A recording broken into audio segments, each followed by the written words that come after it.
El gozo del Señor tiene que ser siempre nuestra fortaleza. ¿Sabían eso? En medio de las dificultades, en medio de la adversidad, en medio de la lucha, en medio de la prueba, en medio de todo lo que sea, la Biblia nos enseña a nosotros que usted y yo tenemos que permanecer firmes, con gozo. Que nada nos venga a robar la paz de Dios, que nada nos venga a robar el gozo que Dios nos dio. Amén. Tenemos un ejemplo en David. David fue un hombre conforme al corazón de Dios y sufrió mucha persecución y también cometió muchas tonteritas, por así decirlo, ¿verdad? Pero él le dijo al Señor, vuélveme el gozo de la salvación, porque sintió un día que Dios se había ido de él y dijo, Señor, vuelve a mí el gozo de tu salvación. Y si hay algo triste en un cristiano, en un hijo de Dios, es perder el gozo de la salvación, es no sentir la presencia de Dios. Pueden suceder cosas muy feas, pero yo creo que esta es la peor. Así que en esta hora, levante sus manos, usted trabaja sus manos, levante sus manos a Dios, levante sus manos al Señor. Usted no la está levantando delante de un hombre, usted la está levantando para el Rey de Reyes y Señor de Señores. Así que con libertad levante sus manos. Dígale, Dios, aquí estoy, me presento delante de ti esta mañana. Pues quiero, Señor, recibir de ti lo que tú tienes para mí, Señor. Me dispongo en esta hora, Dios, delante de tu presencia. Y me quebranto, Señor, me humillo delante de ti, Señor, pidiéndote, Dios, que seas tú tratando con mi vida, que sea tu Espíritu Santo, Dios, hablándome, redarguyéndome de justicia, pecado y juicio, sacando de mí, Dios, todo lo que no es tuyo, Señor, y llenándome más de tu presencia. En esta mañana, Dios, nos entregamos a ti, Dios, para que seas tú, Dios, glorificándote en cada uno de nosotros. En el nombre poderoso de Cristo Jesús, nuestro Señor. Amén. Que la palabra de Dios, hermanos, nos hable, de verdad.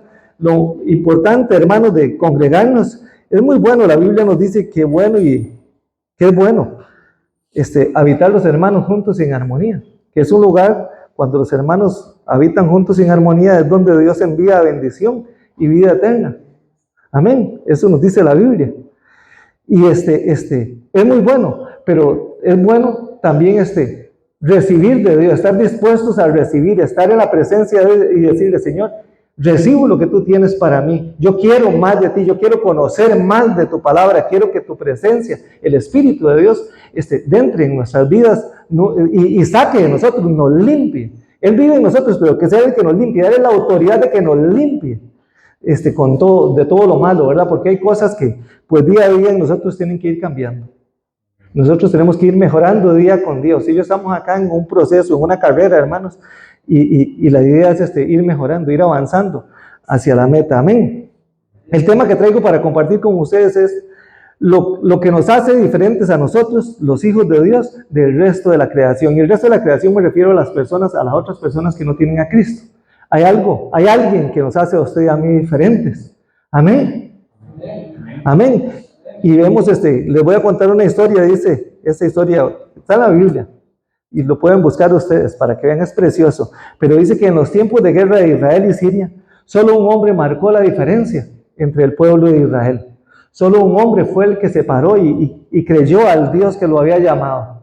En esos tiempos duros, en esos tiempos de guerra, este hombre se llamaba Eliseo. Este hombre sabía quién era él, quién era el que lo había llamado y a quién era que él representaba en la tierra. ¿Cuál era la misión que él tenía en la tierra? Los sirios sabían quién era Eliseo, igual que el pueblo de Israel también sabía quién era Eliseo. Todos conocían a Eliseo. Y hoy en día, hermanos y hermanas, nosotros vivimos en un conflicto, vivimos en una guerra espiritual. Y a veces no hace falta que usted y yo como hijos de Dios andemos proclamando por la calle de que usted y yo somos hijos de Dios. Y andar diciendo, es que yo soy un hijo, yo soy una hija de Dios. Es que nosotros somos hijos de Dios. Es que ahí nos congregamos. No hace falta tanto esto. Realmente la gente del mundo sabrá que usted es un hijo, que usted es una hija de Dios, con tu forma de actuar, con tu forma de caminar, con tu forma de vestir, con tu forma de actuar en esos problemas, en esas situaciones difíciles y adversas. ¿Por qué digo esto? Porque hay muchas personas, hermanos, que dicen que son hijos de Dios. Y en los momentos difíciles actúan más mundanos que los mundanos. Actúan totalmente mal en los momentos difíciles. Y no debería de ser así, hermanos. Lo que a nosotros nos hace diferentes a la demás gente de la creación es el Espíritu Santo de Dios que habita en nosotros. Es el Espíritu de poder del Dios de gloria que vive en cada uno de nosotros. Entonces es en los momentos difíciles que la gente va a ver que usted y yo somos hijos e hijas de Dios. Amén. El primer punto que quiero que desarrollemos, bueno, quiero que vayamos a la palabra primero. Sería en el libro de Reyes. Y leamos una gran parte de la palabra acá. Amén. La palabra de Dios es preciosa. Amén. ¿Cuántos dicen amén? Reyes capítulo 6. Primera, segunda. Segunda de Reyes. Dime, María.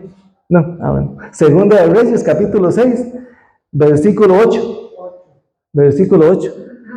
Vamos a estar ahí, bien ubicados, ahí en ese capítulo 6, versículo 8. Dice la palabra de Dios. Tenía el rey de Siria guerra contra Israel, y consultando con sus siervos dijo, en tal y tal lugar estará mi campamento. Y el varón de Dios envió a decir al rey de Israel, mira que no pases por tal lugar, porque los sirios van a estar ahí, estarán ahí. Y el versículo 10 dice, entonces el rey de Israel envió a aquel lugar que el varón de Dios había dicho, y así lo hizo una y otra vez con el fin de cuidarse. Acá vemos, ¿verdad? Que precavido el rey de Israel, ¿verdad? Dice el versículo 11, dice, y el corazón del rey de Siria se turbó por esto, y llamando a sus siervos les dijo, ¿no me declararéis vosotros quién de los nuestros es del rey de Israel? Entonces uno de los siervos dijo, no rey, señor mío, sino que el profeta Eliseo está en Israel, el cual declara al rey de Israel las palabras que tú hablas en tu cámara más secreta. Y él dijo, esto es el rey de Siria, y él dijo, id y mirad dónde está para que yo envíe a prenderlo. Y le fue dicho, he aquí que él está en Dotán. Entonces envió el rey allá gente de a caballo y de carros y un gran ejército, los cuales vinieron de noche y sitiaron la ciudad. Y se levantó de mañana y salió el que servía al varón de Dios. Y he aquí un ejército que tenía sitiada la ciudad con gente de a caballo y carros. Entonces su criado le dijo, Señor mío, ¿qué haremos? Él le dijo, no tengas miedo, porque más son los que están con nosotros que los que están con ellos. Y dice el versículo 17, y oró Eliseo y dijo, te ruego, oh Dios, que abra sus ojos para que vea. Entonces Dios abrió los ojos del criado, y éste miró, y he aquí el monte estaba lleno de gente de a caballo y de carros de fuego alrededor de Eliseo. Ahí nos vamos a quedar. Amén. Entonces, el primer lugar, hermanos, que tenemos es que un verdadero hijo de Dios siempre va a padecer adversidad, siempre va a tener lucha. Amén. Esa es nuestra realidad. Nosotros vivimos en una lucha constante. El versículo 13 y 14 de acá nos dice, de Reyes, segunda de Reyes, nos dice que dijo, vayan, vean dónde está. ¿Dónde está este que me está perjudicando? ¿Dónde está este que me está afectando? Y nuestra lucha es en lo espiritual. Amén. Y entonces dice que le dijeron, está en tal parte, está en Dotán, y dice que él envió gente a traerlo, a apresarlo, a que lo recogieran, a que lo trajeran, porque le estaba estorbando para los propósitos que él tenía en mente, para los planes que él tenía. Eliseo era un estorbo, una carga para el rey, lo estaba perjudicando al rey de Siria. Amén. Y muchas veces nosotros le tenemos que estorbar a nuestro enemigo, tenemos que ser honestamente tenemos que ser esa piedra de tropiezo para el enemigo. Si no tenemos que estorbar a los planes, a los propósitos que el diablo tiene. El diablo quiere levantarse y llevarnos cautivos al mundo a nosotros. Y si usted y yo se lo permitimos, él lo hace. Y presenta las cosas del mundo como si fueran lo mejor para nuestras vidas. Y lo peor del caso, hay mucho cristiano que se las está creyendo, que les está creyendo esta mentira al enemigo. Y dice, qué lindo, qué atractivo eso que el diablo presenta. Miren, pero qué bonito, y qué acá y qué allá. Y se distrae, deja de mirar a Cristo por ver las cosas que el diablo le presenta. Y así no debería de ser. Jamás nosotros no podemos permitirle al enemigo que él nos arrastre a las cosas que él quiere, que nos lleve cautivos, porque el diablo vino a llevarnos cautivos. Dios vino a darnos libertad en Cristo, pero el enemigo quiere llevarnos presos nuevamente. Y está en nosotros si se lo permitimos. Está en cada uno de nosotros si lo dejamos que él haga lo que quiera con nuestras vidas. Amén. Nuestro enemigo nos quiere destruir, nos quiere matar. Eso es lo que la Biblia nos enseña, porque Él no está feliz con lo que Dios ha hecho con nosotros. Él no está feliz con el llamado que Dios te hizo. Por lo tanto, el enemigo no está alegre porque usted esté en este lugar. Y se va a levantar de una o de otra forma. Con tu vecino, con tu amigo, con tu amiga, con tu hermano, con tu papá, con tu mamá, con tu primo, con alguien se va a levantar y le va a decir, pero ¿para qué está yendo usted a esa iglesia? No siga yendo, ¿para qué? Si eso es feo, eso es aburrido, y le va a decir, más lindo esto, más lindo acá, más bonito allá. Vea qué lindo lo que yo hice el fin de semana pasado mientras usted estaba ahí todo aburrido o aburrida en ese lugar. Ese es el enemigo, y hay mucho cristiano que le está creyendo al diablo esas cosas. Por eso las iglesias, muchas iglesias están vacías. Para gloria de Dios, esta ocupa más sillas. Pero hay muchas iglesias que están vacías. Entonces nosotros no le permitamos al enemigo, ya que usted está acá, usted no está acá por sus fuerzas. Dios a usted lo trajo, Dios a usted lo puso en este lugar. El Espíritu Santo fue el que lo convenció a usted y lo trajo a este lugar.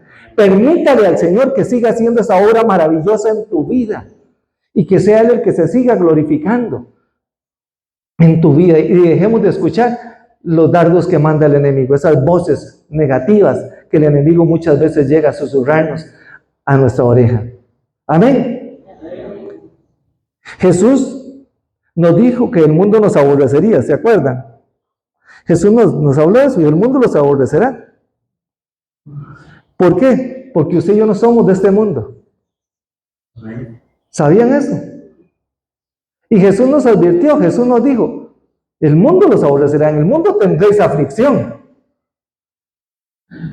¿Por qué? Porque ustedes no son de este mundo. Y muchas veces nosotros, en nuestras fuerzas y en nuestra ignorancia, queremos hacer que el mundo nos entienda. Y usted y yo no podemos hacer que el mundo nos entienda. El que nos hizo a nosotros entender fue el Espíritu Santo, porque Él fue el que abrió nuestro entendimiento y el que nos trajo. Entonces, si hay alguien que puede hacer que más gente entienda en el mundo, es el Espíritu Santo, pero no usted y yo. Usted y yo, ¿qué es lo que tenemos que hacer? Orar al Espíritu Santo para que Él sea el que redarguya de justicia, pecado y juicio a las otras personas, como un día lo hizo con nosotros. Amén. Pero el mundo no nos va a entender de que usted y yo estemos acá. Entonces no esperemos de que alguien que no tenga a Cristo nos entienda. Porque muchas veces buscamos hasta la aprobación de la gente de afuera para nuestra parte, para nosotros. Esperamos que nos aprueben. Amén. Entonces siempre tendremos aflicción en el mundo. Siempre habrá un enemigo que va a querer destruirnos. Pero lo lindo de esto, hermanos, es que tenemos a Dios de nuestra parte. Dios está con nosotros, amén, ¿verdad? Dios está con nosotros. Y quiero leer lo que dice la palabra de Dios en Jeremías capítulo 20, versículo 11. Y dice el Señor así, escuche qué precioso. Mas Dios está conmigo como poderoso gigante. Por tanto, los que me persiguen tropezarán y no prevalecerán. Serán avergonzados en gran manera, porque tendrán perpetua confusión que jamás será olvidada. Amén. Entonces, si hay alguien que a usted lo está persiguiendo, Dios se va a encargar. Es Dios el que se va a encargar de esto. Tropezarán, caerán, cualquier dardo que el enemigo envíe, caerá. Esa es la parte linda. Hermanos, vemos lo bello de Dios, cómo Él cuida de nosotros sus hijos, cómo Él promete cuidarnos, cómo Él promete sostenernos. Si usted y yo nos mantenemos firmes en Él, si usted y yo decidimos seguir perseverando en Él, porque esto es una decisión que tenemos que tomar día con día. Aunque haya momentos duros, difíciles en nuestra vida, usted y yo tenemos que seguir confiando de que Dios tiene el control de todo. Tener firme, tener esa certeza de que Dios tiene el control. Fuimos llamados, Dios nos creó. Y usted y yo fuimos llamados para ser más que vencedores en Cristo, ¿sabías? ¿Por qué? Porque Cristo venció por nosotros. Entonces usted y yo fuimos llamados para ser más que vencedores. Y el apóstol Pablo lo escribe en Romanos capítulo 8, versículo 37, dice, antes en todas estas cosas, en estas dificultades, en esta adversidad, en estos problemas, en estas luchas, dice, antes en todas estas cosas, somos más que vencedores por medio de aquel que nos amó. Usted y yo somos más que vencedores. Usted y yo podemos salir adelante. Amén. Dios no nos promete a nosotros, cuando Dios nos llamó, Dios no nos prometió una vida fuera de problemas. Dios no nos prometió una vida sin lucha, como muchos la pintan. Que dice, llegó a Cristo y se le terminaron los problemas. No, posiblemente usted llegó a Cristo y le empezaron las verdaderas dificultades. Dios no nos promete a nosotros una vida fuera de problemas. Lo que sí nos promete es que en medio de las situaciones difíciles, Él va a estar ahí para sostenernos. Eso es lo que Dios nos promete. Promete no abandonarnos ni un momento de nuestra vida. He aquí, yo estoy con vosotros todos los días del mundo. Estaré todos los días hasta el fin del mundo, dice el Señor en el libro de Mateo. Yo estaré con ustedes, no los dejaré solos. El Señor promete no dejarnos, no abandonarnos nunca. Entonces nosotros tenemos que seguir perseverando en Cristo, sabiendo de que Él está en nosotros, que hay momentos difíciles, sí hay momentos difíciles, hay situaciones difíciles, pero Él promete estar siempre con nosotros, ser nuestro sostén, ser nuestro ayudador. Amén. La palabra de Dios nos enseña que todos los grandes hombres y mujeres de la fe, todos, sufrieron persecución, sufrieron situaciones difíciles. Y como les dije, David, decía la Biblia que era un hombre dice la Biblia que es un hombre conforme al corazón de Dios. Y David sufrió persecución. Y más de la que hemos sufrido nosotros, mucho más. O sea, nosotros no hemos sufrido nada. Abraham sufrió persecución. Pasó pruebas. José, un hombre, para mí, intachable. Alguien, calidad. Y sufrió persecución. En la cárcel estuvo. Por serle fiel a Dios. Por no acostarse con la mujer de su patrón. Ahí estuvo. Y de ahí Dios lo sacó, de ahí Dios se glorificó en él. Daniel. Persecución. Vea el que sea, revise el que sea. Cualquier hombre o mujer. Para que vea la cantidad de persecución que sufrieron. Ruth, Noemí, Esther. Póngale el nombre que usted quiera, hombre o mujer, sufrió persecución. Eso en el Viejo Testamento. En el Nuevo Testamento, vayámonos para que vea. Juan, decapitado. Y ahí, así sucesivamente todos. Esteban, apedreado. Y ahí usted se queda viendo y el montón de gente muriendo. Pero Dios sosteniéndolos hasta el final, Dios guardándolos. La persecución es parte de la vida cristiana. Los momentos difíciles son parte nuestra. Nuestro Señor Jesucristo, que es el ejemplo más grande que nosotros tenemos, crucificado en una cruz. El único hombre justo y perfecto, Jesús, crucificado en una cruz. Y no queremos sufrir persecución, no queremos padecer, queremos llevarnos la vida al suave. Y que qué fea la persecución, que qué feo esto, sí, pero en medio de la persecución es que se crece, en medio de la persecución es que se avanza, en medio de la persecución es que se ve la gloria y la mano de Dios. Y esa es nuestra realidad. En la calma todo el mundo puede decir ser hijo de Dios. Levantar manos y decir, somos hijos de Dios. Y hacer lo que hace la iglesia tradicional. Es que todos somos hijos de Dios. Sí, qué lindo. Todos somos hijos de Dios. Un hijo de Dios se evidencia, se nota. Es en medio de la lucha, en medio de la prueba, porque permanece firme, sabiendo quién fue el que lo llamó y a quién es que Él representa aquí en esta tierra. Pero es muy fácil, sin tormenta, decir que soy hijo de Dios. Pero en medio de la tormenta, levantaré manos al cielo y diré, Señor, te doy gloria por esto que estoy viviendo. Y reconozco que tú tienes el control de esto que no me agrada. Amén. Así que si tú estás pasando por una tormenta, si estás pasando por un momento difícil, recuerda que tú no estás solo, que tú no estás sola, que Dios está contigo. Y que Él se va a glorificar, en ti, que Él te va a sostener. Él te va a sacar victorioso, victoriosa. Te va a levantar de ahí y va a hacer resplandecer el rostro de Él sobre tu vida. Y verán tus vecinos, verán tus familiares, aquellos que te están persiguiendo, verán que Dios está contigo como poderoso gigante. Pero si usted desiste y dice, no, ya no aguanto más, y decae, estamos mal. No, ya no, es que esto que me dijeron es muy pesado, muy duro. Me trataron mal, me ofendieron, me agredieron. Recuerda que a Jesucristo también lo ofendieron, lo agredieron, lo bofetearon y lo crucificaron. Y a todos los que han seguido a Cristo les ha ido durito también. Amén. Gloria al Señor. Les voy a leer una cita para que vean. No la iba a leer, pero la vamos a buscar. Está en Mateo 14. Busquémosla un momentito. Mateo 14, sí.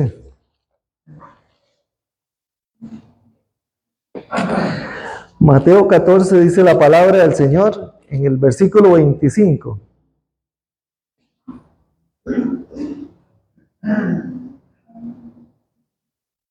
Mas a la cuarta vigilia de la noche Jesús vino a ellos andando sobre el mar. Y los discípulos viéndole andar sobre el mar, se turbaron diciendo, un fantasma. ¿A dónde estoy? El 26. Un fantasma. Y dieron voces de miedo. Pero enseguida Jesús les habló diciendo, tened ánimo, soy yo, no temáis. Entonces le respondió Pedro y dijo, Señor, si eres tú, manda que yo vaya a ti a las aguas. Y él dijo, ven. Y descendiendo Pedro de la barca, andaba sobre las aguas para ir a Jesús. Pero al ver el fuerte viento tuvo miedo y comenzando a hundirse, dio voces diciendo, Señor, sálvame. Al momento Jesús, extendiendo la mano, asió de él y le dijo, hombre de poca fe, ¿por qué has dudado? Amén. Amén. ¿Cuántas veces nosotros estamos pasando una tormenta como Pedro? Y nos olvidamos de clamar al único que puede rescatarnos, al único que puede levantarnos. Amén. Y el Señor le reprende y le dice, hombre de poca fe. Pero Pedro hizo bien.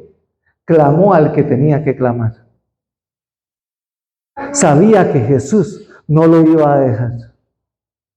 Si tú estás pasando por una tormenta, clama al único que tú puedes clamar, que es aquel que viene en auxilio tuyo y te levanta y te dice, te voy a levantar, te voy a sacar porque yo fui quien te llamé y yo prometí sostenerte y te voy a sostener. Pero muchas veces buscamos más el consejo del hombre y lo que dicen las demás personas que lo que nos dice el Señor. Un ejemplo grande a seguir, Pedro, con todos sus defectos y errores, clamó al Señor. Cuando nuestra fe falle y empiece a flaquear, busquemos de Dios. Busquemos del Señor. Amén. En segundo lugar, un hijo de Dios no se desespera en la crisis. En el versículo 16 dice la palabra de Dios, estamos hablando de Reyes, ¿verdad? Segunda de Reyes, capítulo 6, ahí, en el versículo 16. Dice así, él dijo, no tengan miedo, porque más son los que están con nosotros que los que están con ellos. Un hijo de Dios mantiene el equilibrio emocional, se mantiene firme, sabiendo de que Dios está con él. No se deja llevar por la desesperación, porque en la desesperación, hermanos y hermanas, se comete locuras. Si usted se desespera, comete tonteras.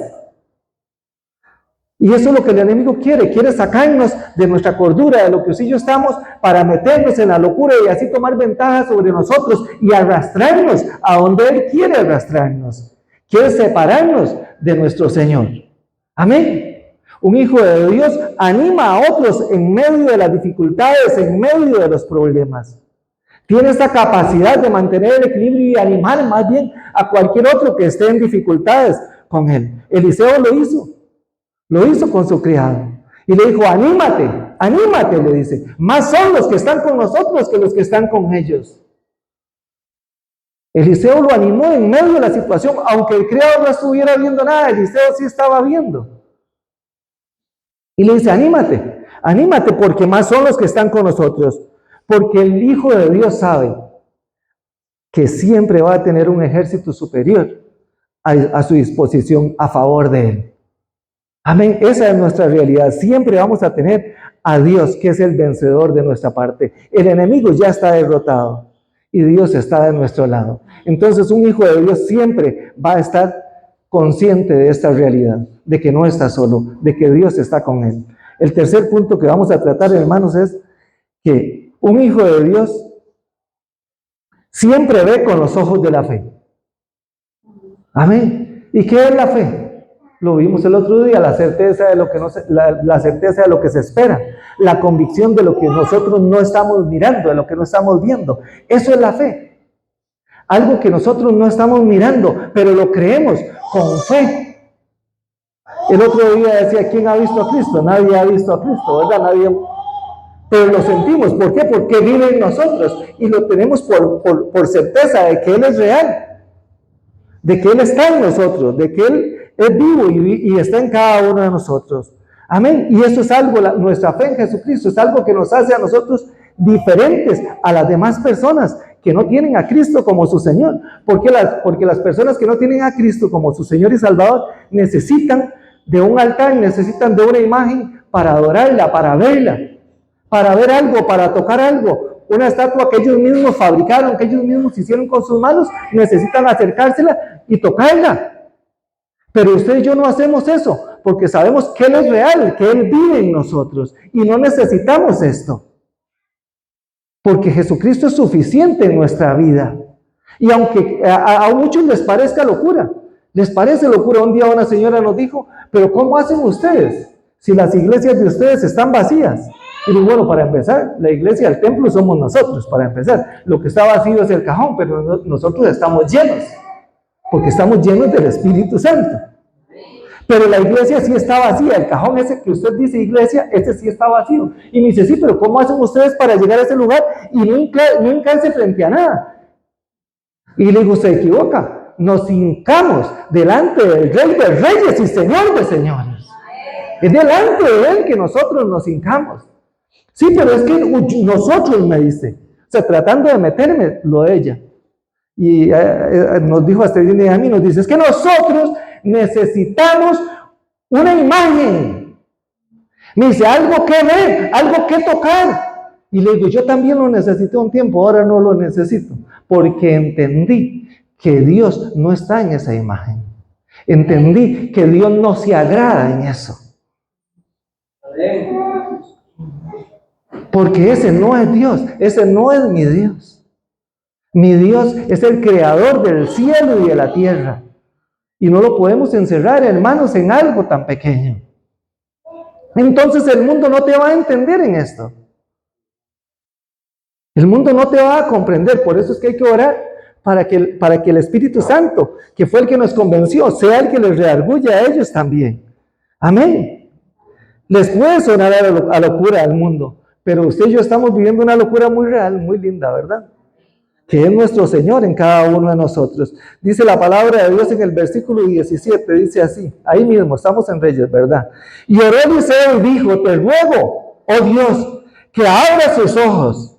¿Qué es lo que tenemos que hacer nosotros también con esta situación? Rogarle a Dios, así como Eliseo lo hizo. Decirle, Dios, yo te ruego, Dios, que tú les abras los ojos a ellos. Que tú les abras los ojos, dijo Eliseo, que le abre los ojos. Entonces, dice la Biblia, Dios abrió los ojos del criado y éste miró, y he aquí, el monte estaba lleno de gente y a caballo y carros de fuego alrededor de ellos. Amén. El Hijo de Dios ve más allá de lo natural, ve en lo sobrenatural. En lo sobrenatural de Dios. Nosotros vemos desde otro punto de vista. ¿Por qué? Porque estamos viendo con los ojos de la fe. Amén. Nosotros vemos donde nadie ve, donde la gente natural no puede ver.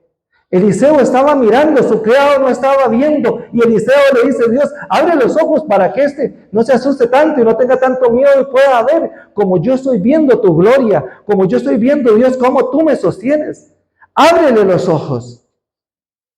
Y Dios le concedió a Eliseo la petición, y el criado miró cómo había protección alrededor de ellos, cómo Dios los estaba guardando. Como Dios no había dejado a su siervo Eliseo, a aquel que había permanecido firme, fiel para Dios. Si usted está permaneciendo en el Señor firme y fiel, Dios te está sosteniendo, Dios te está guardando en medio de la lucha, en medio de la persecución, Dios está ahí. Es solo cuestión de seguir creyendo y seguir esperando en el Señor. La fe cree, luego declara y llama las cosas que no son como si fueran. Eso es fe. Así que si tú tienes a alguien en tu familia, que me imagino que sí, que no tiene a Cristo y que cree que las cosas de Cristo son una locura, créele a Dios con fe. Declara que esa persona le pertenece a Cristo y átalo para Cristo, declarando que Él es un hijo, que Él es una hija de Dios.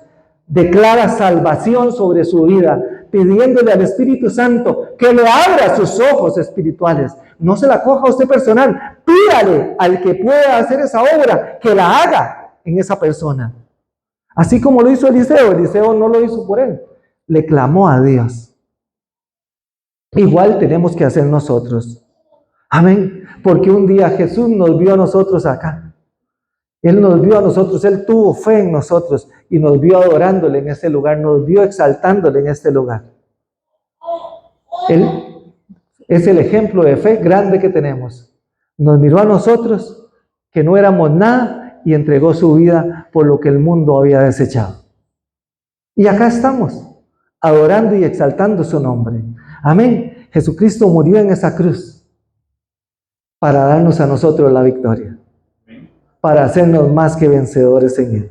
El cuarto punto que vamos a desarrollar, hermanos, es que un hijo de Dios permanece en el monte. Al final del versículo 17 dice: y he aquí el monte estaba lleno de gente y a caballo y carros de fuego alrededor de Eliseo. Eso nos dice la palabra de Dios. El monte representa la presencia de Dios. Y en el Salmo 24:3 dice la palabra de Dios: ¿quién subirá al monte de Dios? Hace preguntas ahí: ¿quién subirá al monte de Dios? ¿Quién entrará en su lugar santo? Vea qué lindo. ¿Quién entrará en su lugar santo? Y ahí mismo da la respuesta: esto es nuestro Dios. Dice: el limpio de manos y puro de corazón, el que no ha elevado su alma a cosa vana, ni jurado con engaño. Y dice en el versículo 5, este recibirá bendición de Dios. ¿Cuántos queremos la bendición de Dios? Amén. Amén. Y dice: y justicia del Dios de salvación. Dios no nos ha dejado, Dios no nos va a dejar. Dios es un Dios justo y va a hacer justicia a nuestro favor. No nos tomemos las cosas tan personal. Aprendamos a esperar en el tiempo de Dios, a esperar en Dios, a confiar en Dios. Eso nos toca a nosotros. Ningún problema tiene que venir a sacar un hijo de la presencia de Dios. Ningún problema debería sacar a un hijo de su presencia. Ninguna situación difícil debería de afectarnos para que usted y yo busquemos de Dios. Ni enfermedad, ni escasez, ni muerte, ni hambre, ni persecución. La Biblia nos enseña eso. ¿Qué nos separará del amor de Cristo? Dice. Y hay una lista enorme ahí. Léalo. Es precioso. ¿Qué nos separará? Y al final termina diciendo: ni la muerte, ni principados, ni potestades, ni lo alto, ni lo profundo, ni ninguna cosa creada nos podrá separar del amor de Dios que es en Cristo Jesús, Señor nuestro. Nada puede separarnos de Dios a nosotros, hermanos, aunque el enemigo haga lo que haga y quiera, envíe lo que envíe, nada debería de alejarnos de Dios. Nada debería hacernos flaquear, nada debería hacernos dudar de la presencia de Dios en nuestras vidas. Dios es omnipresente, Dios te está guardando a ti, nos está guardando a todos los que hemos confesado a su Hijo Jesús como Señor y Salvador. Él es el que nos ha protegido hasta este momento. Amén. Monte también es sinónimo de altura y sinónimo de victoria. Amén. Qué lindo es cuando usted toma la decisión de subir a un monte, a una montaña, hablemos de un cerro, de subir a un cerro y empieza a subir a ese cerro y lo escala. Y usted va por medio de un cerro bien pesado, entonces usted va por media cuesta, ¿verdad? Y por trillos, porque es por trillos, no hay caminos. Entonces usted va por un trillo, y piedras, y estorbos, y palos, y esto, y acá, y allá. Y hay tantos obstáculos que hay que irse brincando para llegar hasta la cima. Y cuando llegan arriba a la cima, ¿qué hace uno? Levanta la voz y dice, llegué, victoria, lo logré. Tantas cosas que decimos y levantamos las manos al cielo. O sea, curiosamente levantamos las manos al cielo. Les voy a contar, hace unos días subí un monte con Estelina, con mi esposa, ¿verdad? Y fue pesado, bastante pesado. Entonces, dele. Hubo un momento que dice Estelina que ella pensó que no lo iba a lograr. Pero se quedaron solamente 2 personas de 60 que iban, se quedaron solo 2 no pudieron. O sea, subió la mayoría. Solo 2 no subieron. Un muchacho jovenzón, tal vez de unos 30 años, y una señora de unos 55 años, tal vez, y no subió. No subieron, se quedaron juventud y parte mayor, que ya estamos en esa edad maduriza. Marcos no. Se quedaron de camino, no subieron. Pero los otros que llegamos arriba, todos levantamos las manos y dijimos, victoria, lo logramos, llegamos, y se escuchaban gritos de todo tipo. La gente estaba feliz porque habían subido, porque habíamos llegado al monte alto, porque habíamos logrado escalar esa montaña. Y es precioso, hermanos, cuando algo así se logra. Nuestra vida cristiana está en un proceso, y ya usted y yo lo hemos visto. Usted y yo estamos en un proceso. Vamos tratando de escalar día con día. Vamos tratando de subir día con día. ¿Por qué? Porque vamos hacia una meta, y a esa meta usted y todavía yo no hemos llegado. Ninguno de los dos hemos llegado, porque aquí estamos. Los que ya llegaron son los que no están. Amén. Pero usted y yo estamos acá y estamos en ese proceso.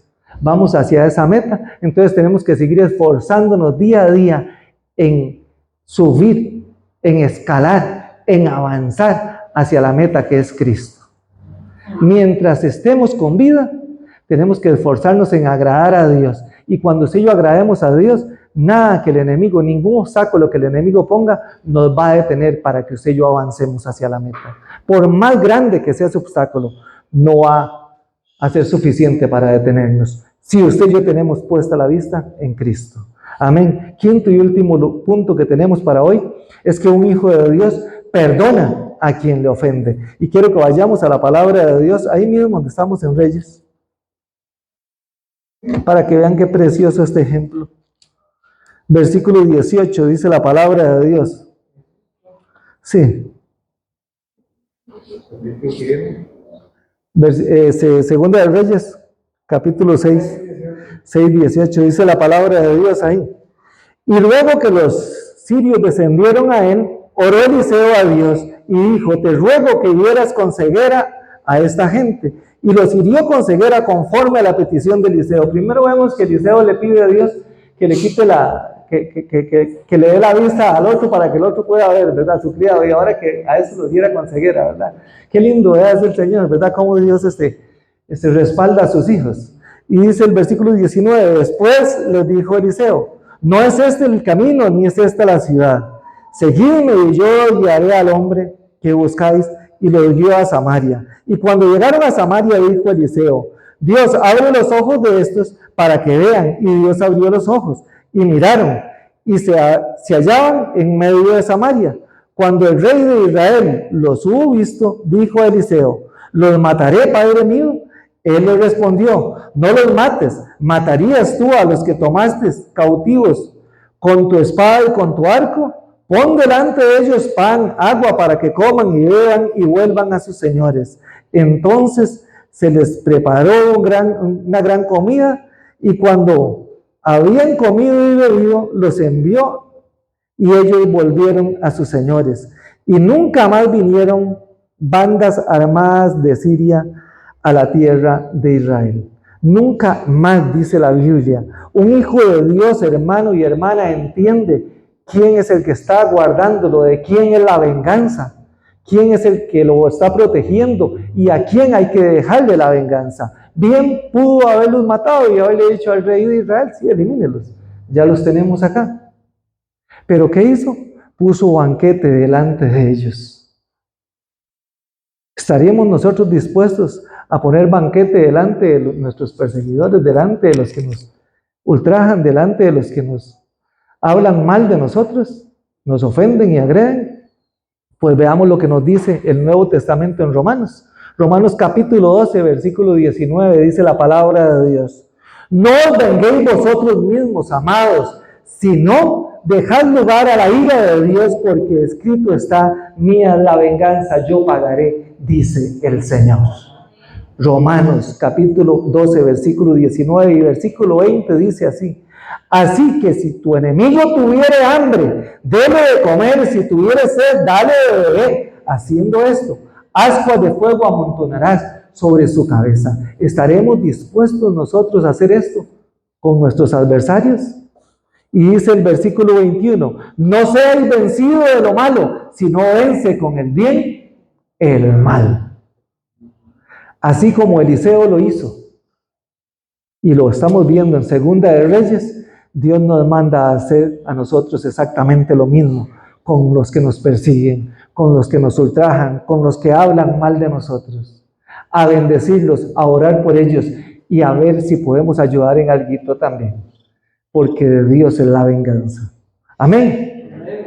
Entonces un hijo de Dios se caracteriza porque en él está el amor de Dios, porque hay amor en su vida. Y lo vemos en Mateo capítulo 5, versículo 43, que dice así: oíste que fue dicho, amarás a tu prójimo y aborrecerás a tus enemigos. Qué sencillo, ¿verdad? Qué lindo, ¿verdad? Qué sencillo.